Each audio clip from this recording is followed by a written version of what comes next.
안녕하세요, 여러분. 오늘 이야기는 조금 특별합니다. 결혼 10년 차 시댁에서 평범한 집안 출신이라고 무시당하던 한 여성이 있었습니다. 그런데 시어머니가 길거리에서 늙은 노인을 향해 민폐 좀 그만 끼치세요. 라고 소리치는 순간 그 노인이 바로 자신의 아버지였다는 사실을 알게 됩니다. 하지만 그녀는 그 자리에서 아무 말도 하지 못했습니다. 10년간 익혀온 침묵 때문이었죠. 그날 밤 그녀는 결심합니다. 더 이상 숨지 않겠다고. 그리고 단 한 통의 전화로 모든 것이 뒤집히기 시작합니다. 시어머니의 얼굴이 창백해진 이유는 무엇이었을까요? 그녀가 숨겨왔던 진짜 정체는 과연 무엇이었을까요? 이 이야기가 궁금하시다면 지금 바로 구독 버튼과 좋아요 버튼을 눌러주세요. 여러분의 작은 관심이 더 좋은 이야기를 만드는 힘이 됩니다. 그럼 지금부터 숨겨진 이름을 되찾은 한 여성의 이야기를 시작하겠습니다. 해시태그 숨겨진 이름, 되찾은 삶. 결혼 10년 차, 나는 내 이름을 잃고 살았다. 최도연 씨 부인, 도연이 어머니, 막내 며느리. 시댁 식사 자리에서 나를 부르는 호칭은 늘 이런 식이었다. 처음엔 어색했지만 시간이 지나며 익숙해졌다. 아니, 익숙해지려고 애썼다.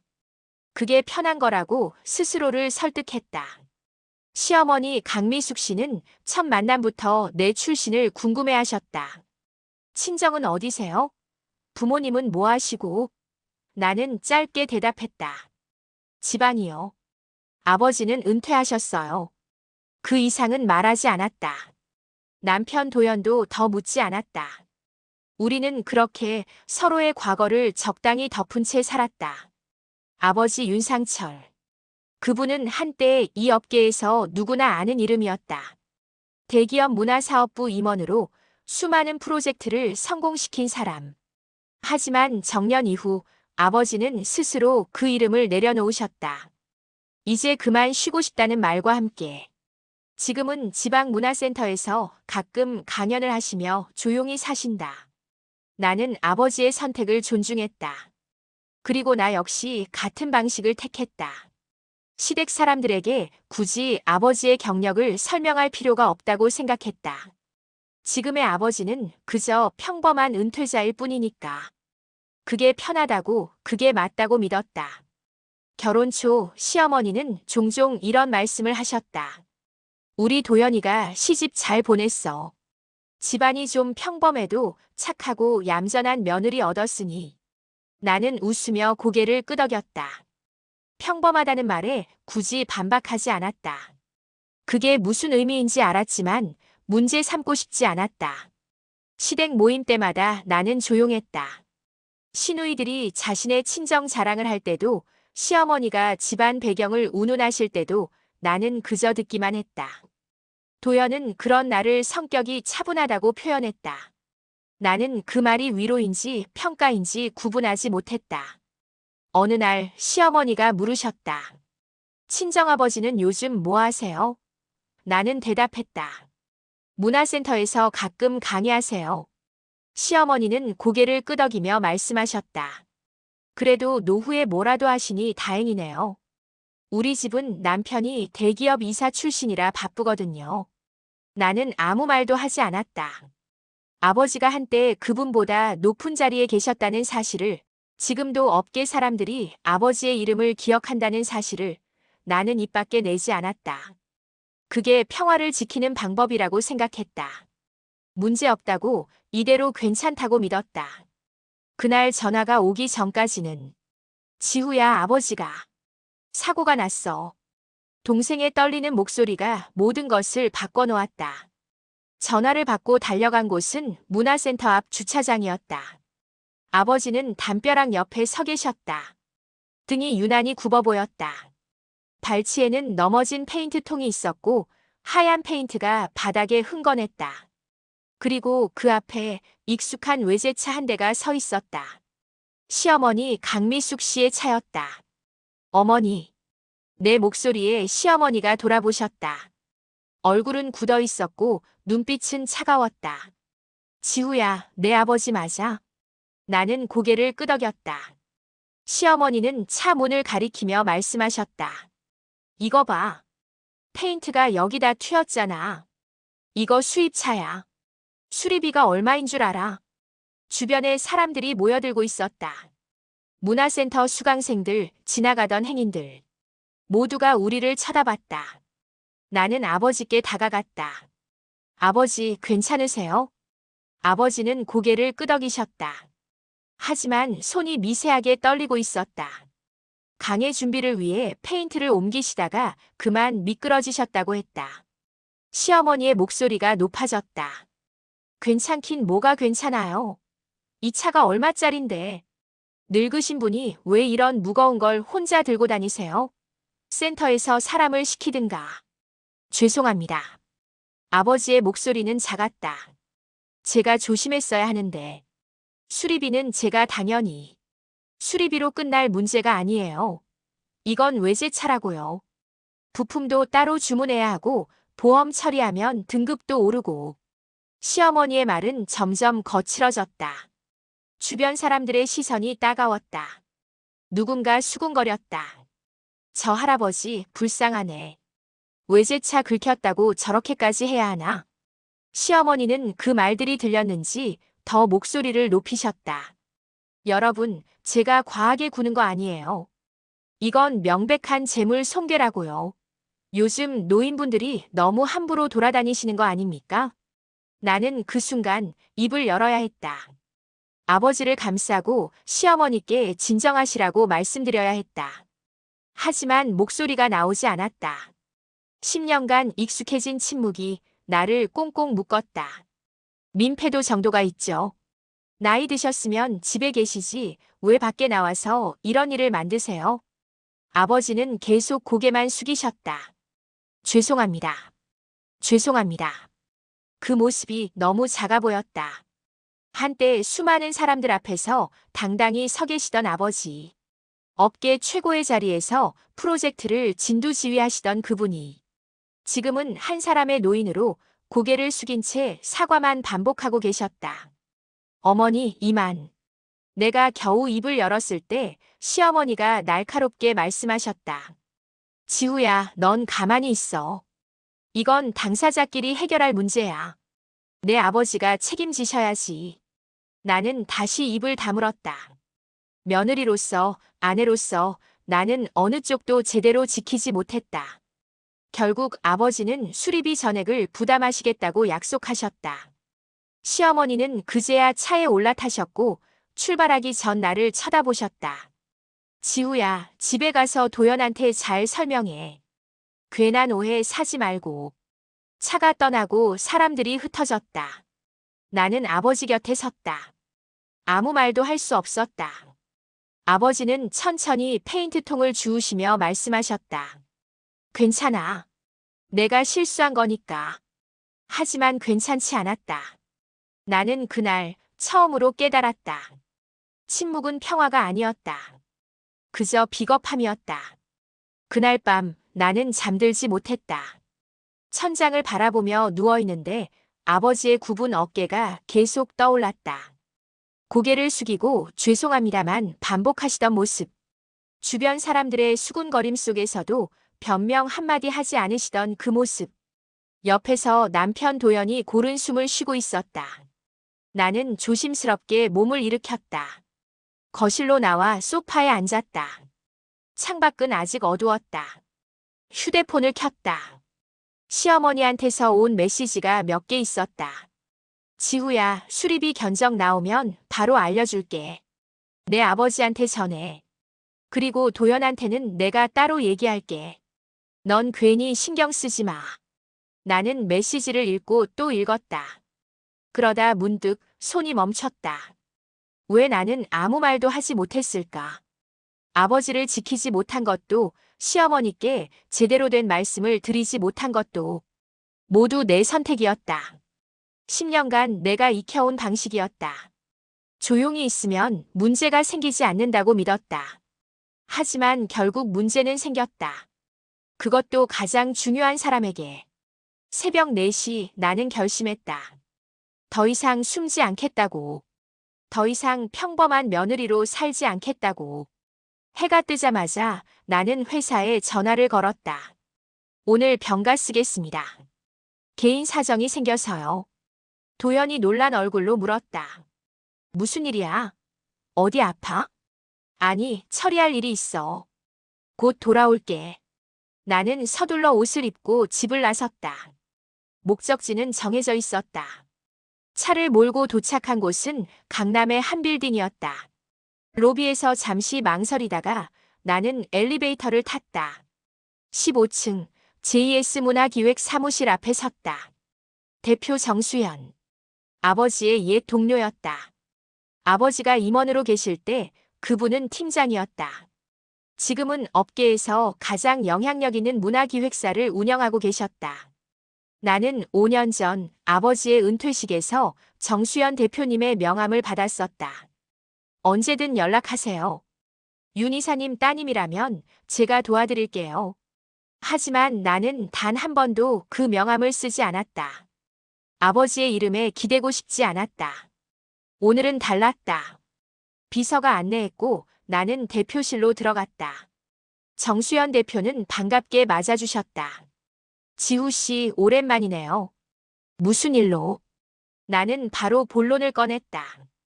대표님, 아버지 이름 좀 써도 될까요? 정 대표는 잠시 멈칫하셨다. 무슨 뜻이죠? 나는 천천히 설명했다. 어제 있었던 일, 시어머니의 태도, 그리고 아버지가 아무 말씀도 하지 못하셨던 것. 정 대표는 조용히 듣고 계셨다. 지우 씨 시댁이 어디죠? 남편이 다니는 회사가 대형 건설입니다. 시아버지는 거기 이사 출신이시고요. 정 대표의 눈빛이 변했다. 대형 건설. 지금 우리랑 문화센터 프로젝트 진행 중인 곳 아닌가? 나는 고개를 끄덕였다. 제가 부탁드리고 싶은 건 알겠습니다. 정 대표가 내 말을 끊었다. 윤 이사님은 제 은인이에요. 제가 팀장 시절 프로젝트 실패로 잘릴 뻔했을 때 구해주신 분이죠. 그분 따님이 부탁하시는데 제가 가만히 있을 수 없죠. 하지만 걱정 마세요. 합법적인 방법으로 할 겁니다. 단지 윤상철 이사가 누구였는지 사람들에게 상기시켜드리는 거예요. 그리고 정 대표는 잠시 멈췄다가 말을 이었다. 지우 씨, 본명이 윤지우 맞죠? 결혼하면서 이름 안 바꾸셨잖아요. 네. 그럼 이제부터 그 이름 좀 쓰세요. 윤상철 이사의 딸 윤지우로. 사무실을 나오며 나는 처음으로 어깨가 펴지는 느낌을 받았다. 10년 만에 나는 내 이름을 찾기로 했다. 그리고 아버지의 이름도 더 이상 숨지 않기로 했다. 휴대폰이 울렸다. 도현이었다. 여보, 지금 어디야? 회사에서 갑자기 프로젝트 회의 소집됐다는데. 나는 짧게 대답했다. 곧 집에 갈게. 저녁에 얘기하자. 전화를 끊고 나는 차에 올라탔다. 이제 시작이었다. 변화는 생각보다 빨리 찾아왔다. 사흘 뒤 도연이 퇴근하자마자 현관문을 거칠게 열고 들어왔다. 지우야, 도대체 무슨 일이야? 나는 저녁 준비를 하다 손을 멈췄다. 도연의 얼굴은 창백했다. 회사에서 갑자기 프로젝트 전면 재검토 들어갔어. 그것도 JS 문화기획 측에서 요청했다고. 이유도 제대로 안 알려주고 승진 심사도 보류됐어. 나는 조용히 앞치마를 벗었다. 그래서가 뭐야? 이번 프로젝트 성공하면 내가 차장 다는 거였어. 근데 지금 이 상황이. 혹시 내가 뭐 아는 거 있어? 나는 도연을 똑바로 쳐다봤다. 응, 내가 있어. 뭐? JS 문화기획 정수연 대표님한테 부탁했어. 프로젝트 재검토 요청. 도연은 믿을 수 없다는 표정으로 나를 바라봤다. 너가 무슨 수로 그런 큰 회사 대표를. 아버지 이름으로.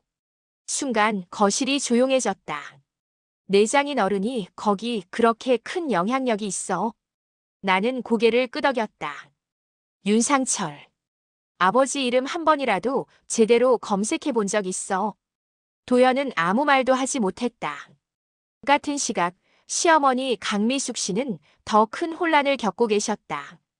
외제차 수리비 문제가 단순하게 끝나지 않았다.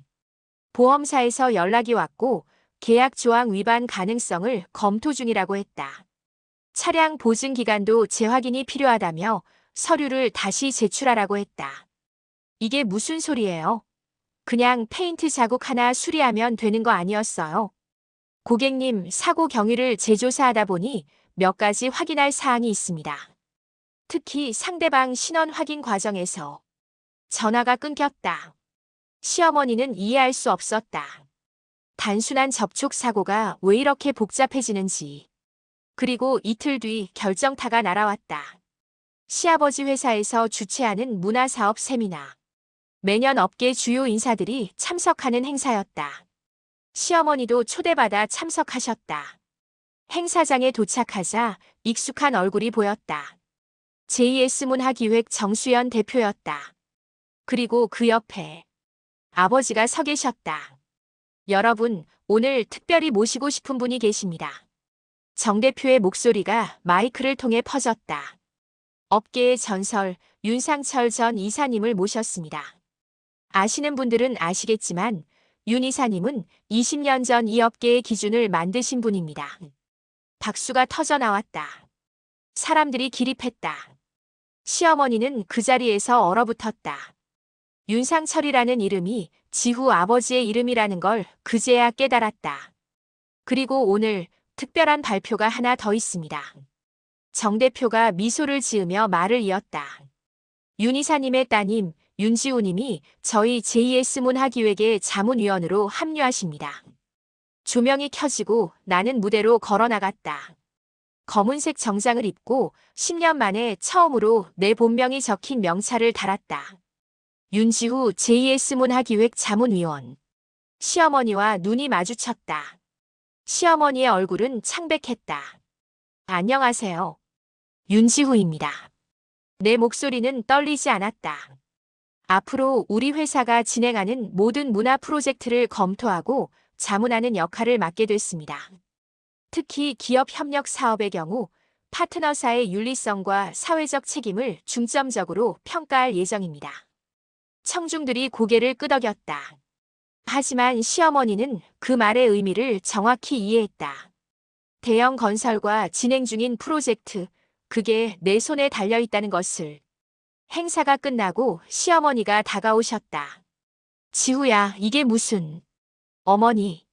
나는 처음으로 시어머니를 똑바로 쳐다봤다. 저 이제 제 이름으로 살기로 했어요. 윤지우로요. 하지만 넌 우리 집 며느리. 며느리 맞아요. 하지만 그게 제 전부는 아니에요. 나는 명함을 꺼내 건넸다. 시어머니는 떨리는 손으로 명함을 받았다. 페인트 자국 건은 제가 처리할게요. 아버지가 부담하실 필요 없어요. 대신 나는 잠시 멈췄다가 말을 이었다. 앞으로는 우리 아버지를 함부로 대하지 마세요. 그분은 그냥 늙은 사람이 아니에요. 시어머니는 아무 말도 하지 못했다. 그날 밤 도연에게서 전화가 왔다. 여보, 우리 진지하게 얘기 좀 해야 할 것 같아. 응. 나도 그래야 할 것 같아. 나는 전화를 끊고 거울 앞에 섰다. 거울 속에 내가 처음으로 낯설지 않았다. 윤지후. 이제 이 이름으로 다시 시작할 시간이었다. 일주일 뒤 나는 아버지와 단둘이 식사 자리를 가졌다. 작은 한정식집이었다. 아버지가 좋아하시는 곳이었다. 조용하고 창밖으로 작은 정원이 보이는. 지후야, 이렇게까지 안 해도 됐는데. 아버지는 국그릇을 들며 조용히 말씀하셨다. 여전히 담담한 목소리였다. 괜히 내 생활만 복잡해진 거 아니냐? 나는 고개를 저었다. 아니에요, 아버지. 복잡해진 게 아니라 제대로 된 거예요. 하지만 시댁하고 이미 끝났어요. 나는 잠시 숨을 고르고 말을 이었다. 도현이랑 합의 이혼 진행하기로 했어요. 아버지의 손이 멈췄다. 지후야. 괜찮아요. 아니, 괜찮을 거예요. 사실 결정은 쉽지 않았다. 도현과 마지막 대화를 나눴던 그날 밤, 우리는 새벽까지 이야기했다. 지우야, 내가 몰랐어. 내가 이렇게 힘들었는지. 도현은 진심으로 미안해했다. 하지만 그것만으로는 부족했다. 당신은 몰랐을 수도 있어요. 하지만 나는 알면서도 참았어요. 그게 문제였어요. 다시 시작할 수 없을까? 이제라도. 나는 고개를 저었다. 10년 동안 나는 최도연의 아내로만 살았어요. 윤지우라는 사람은 없었어요. 이제 나를 찾고 싶어요. 도연은 한참을 침묵했다. 그리고 결국 고개를 끄덕였다. 미안해. 그리고 너의 선택을 존중할게. 우리는 그렇게 10년 결혼 생활을 정리하기로 했다. 어머니는 뭐라고 하시던 아버지가 조심스럽게 물으셨다. 처음엔 반대하셨죠. 집안 망신이라고 페인트 자국 하나 가지고 이혼까지 하냐고. 나는 쓴웃음을 지었다. 근데 제가 JS 문화기획 자문위원 된 거 알고 나서는 말씀이 없으시더라고요. 대형 건설 프로젝트 재개 여부가 제 손에 달려 있으니까. 그래서 넌 어떻게 했니? 프로젝트 승인했어요. 정당한 검토 끝에 문제 없다고 판단했으니까요.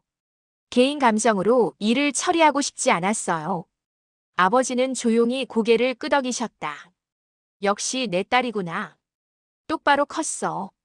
그 말에 나는 처음으로 눈물이 났다. 아버지, 그날 제가 아무 말도 못해서 죄송해요. 어머니가 아버지한테 그렇게 말씀하실 때. 괜찮아. 아버지가 내 손을 잡으셨다. 넌 내 방식으로 날 지켜줬어. 그걸로 충분해. 하지만, 지우야, 나는 그날 창피하지 않았어. 오히려 며칠 뒤 내가 당당하게 서 있는 모습을 봤을 때 그게 자랑스러웠어. 아버지는 잠시 창밖을 바라보셨다. 나는 은퇴하면서 내 이름을 내려놓기로 했어. 그게 편하다고 생각했거든. 하지만 내가 그 이름을 다시 들어 올려준 거야. 너의 방식으로. 제가 아버지 이름을 이용한 거예요. 아니야. 아버지가 고개를 저으셨다. 넌 내 이름을 찾은 거야. 윤지우라는 이름을. 그 과정에서 내 이름도 함께 빛이 난 거고. 식사를 마치고 나오는 길 아버지가 물으셨다. 앞으로 계획은? 일단 JS에서 일 배우면서 제 길을 찾아볼 생각이에요. 아버지처럼 문화 쪽에서 의미 있는 일 하고 싶어요. 좋은 선택이야. 주차장으로 걸어가는데 휴대폰이 울렸다. 정수연 대표였다. 지우 씨, 다음 주 화요일에 대형 프로젝트 PT 있어요. 참석 가능하세요? 네, 대표님. 준비하겠습니다. 전화를 끊고 나는 깊게 숨을 들이마셨다. 새로운 시작이었다. 두렵기도 했지만 동시에 설렜다. 아버지, 전 이제 가볼게요. 준비할 게 많아서요. 그래, 잘 가거라. 힘들면 언제든 연락해. 차에 올라타며 나는 룸미러로 나를 봤다. 명찰이 옷깃에 달려 있었다. 윤지후. 10년 만에 되찾은 이름. 이제 이 이름으로 당당하게 살아갈 것이다. 누군가의 며느리, 누군가의 아내가 아닌 온전한 나 윤지우로. 시동을 걸며 나는 작게 중얼거렸다. 이제 시작이야.